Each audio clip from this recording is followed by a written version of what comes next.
This is the Horse Radio Network. This is episode 786 of Horse Tip Daily. A different horse tip, a different equine topic, a different equestrian expert every day. Horse Tip Daily brings the world of equine knowledge to you, one day at a time. Today's tip is brought to you by EquestrianCollections.com.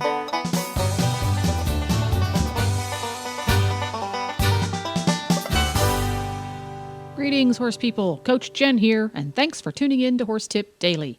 Today's tip is from the Dressage Radio Show.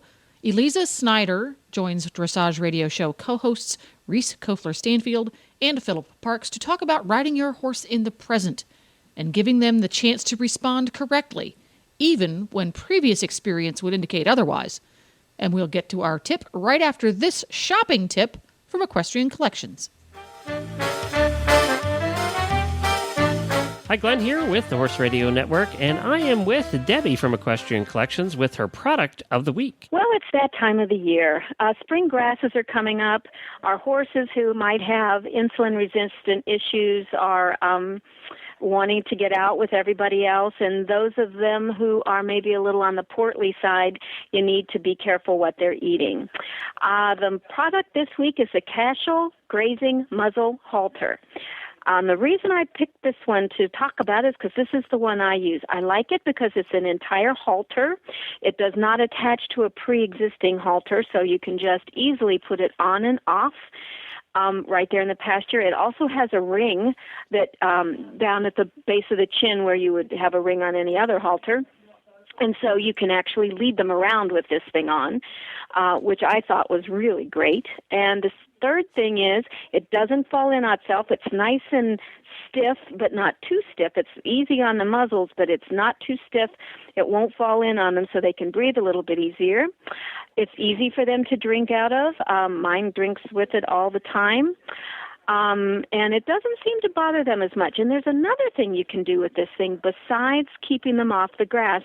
If you have a procedure coming up and your horse is not allowed to eat, you can put this on and he can still drink water and walk around with his buddies, but he can't, eat. So that's another thing to keep in mind.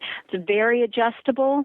It's easy and it really works. And I like the fact that they can drink out of it so easily. That's right. Our horse speaker is a fatty, and he's got his muzzle on already. The grass is getting green here in Florida, so he had his muzzle on yesterday. And you know what's funny is he was so excited to put it on because he knew he was going to be going out in the green grass. Yes. I have the same thing with mine. I have a one that has an IR issue, but when I bring the muzzle out to put them out, all the other horses come running nickering because they know when they see that muzzle that they're going to get to go out. Yes, and these are not that expensive, $28 to $35. So right. They come in several different sizes. They come in horse and they have the small mini one too. So minis always have to have these things on. Yes, so right. There you go. The Cashel Grazing Muzzle Halter. Just search for Cashel Grazing Muzzle when you go to EquestrianCollections.com and buy one today.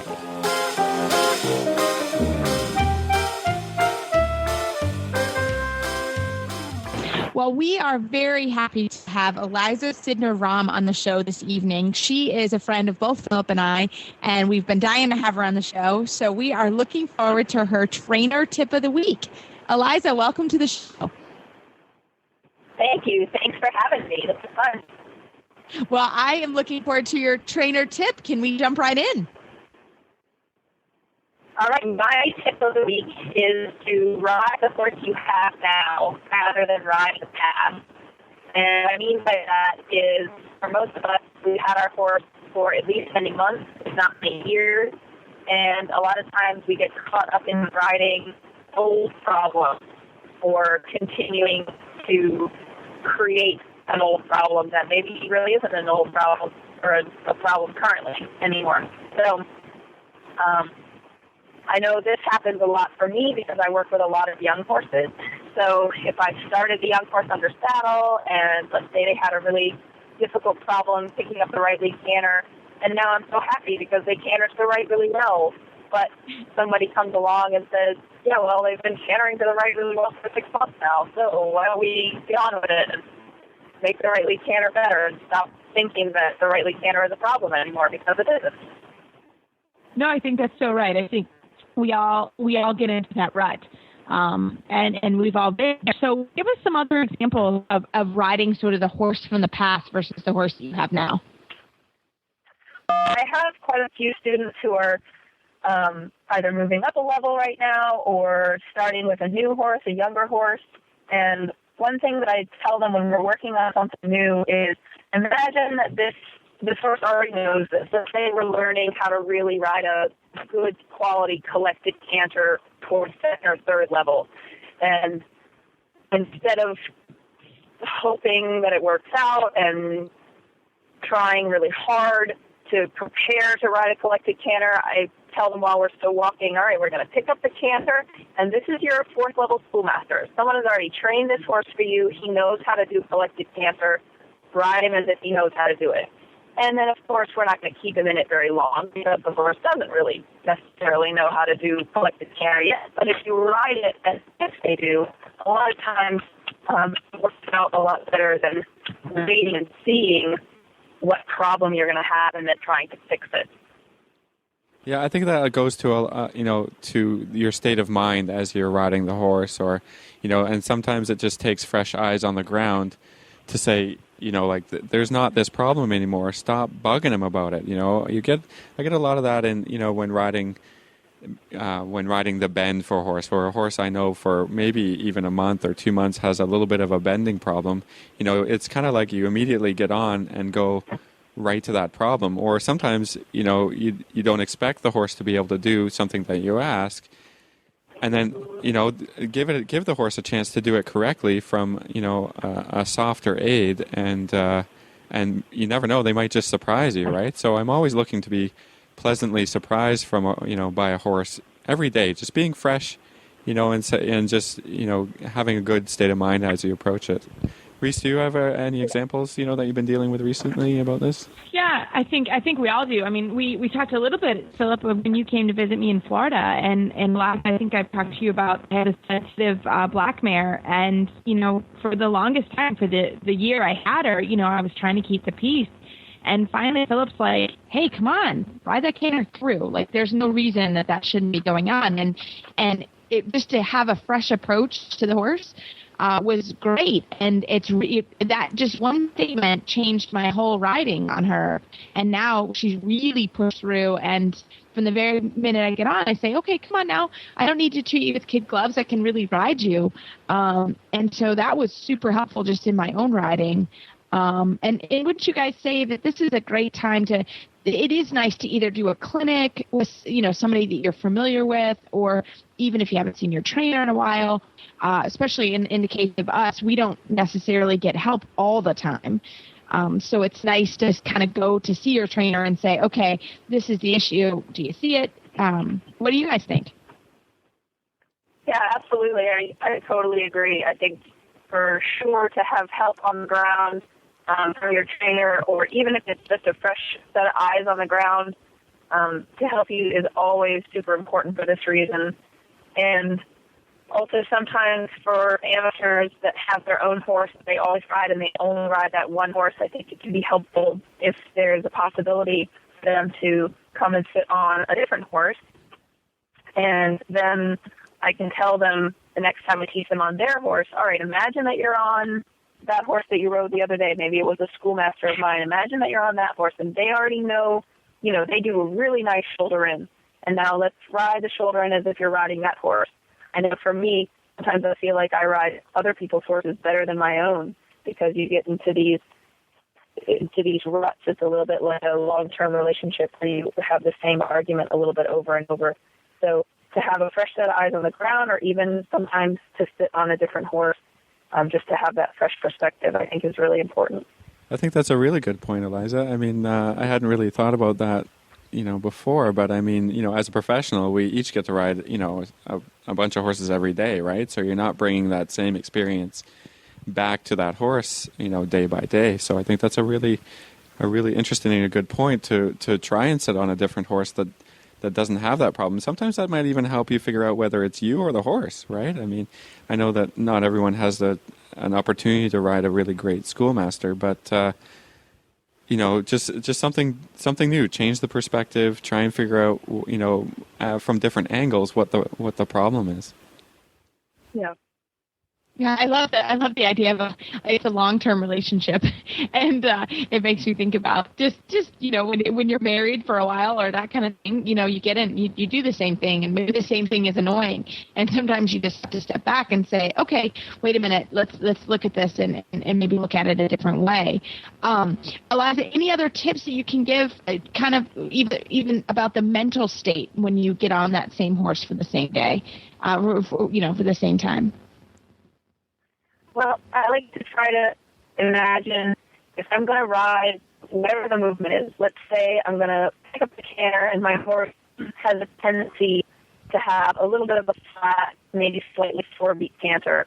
Before I even pick up a canter, whether it's from the trot or the walk, I'm going to imagine in my mind the best feeling canter that I've ever ridden. And I think of whatever horse that is. For me, it's my mare Gracie that had one of the best feeling canters ever.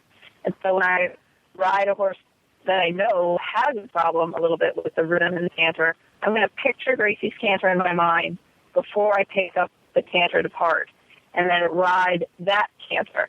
And of course, I'm realistic. I don't expect the horse to canter immediately like Gracie can, but I try to have that feeling, and I try to talk to people about that you really prepare yourself mentally for what you want to feel instead of asking, seeing what happens, and then thinking, this is this bad canter again, and you sort of, you make that happen almost, even though of course you don't want it to happen. So trying to take just that moment or two before you ride, whatever the movement is, to imagine the best feeling that you felt before, and then try to replicate that. I think it's really important for people.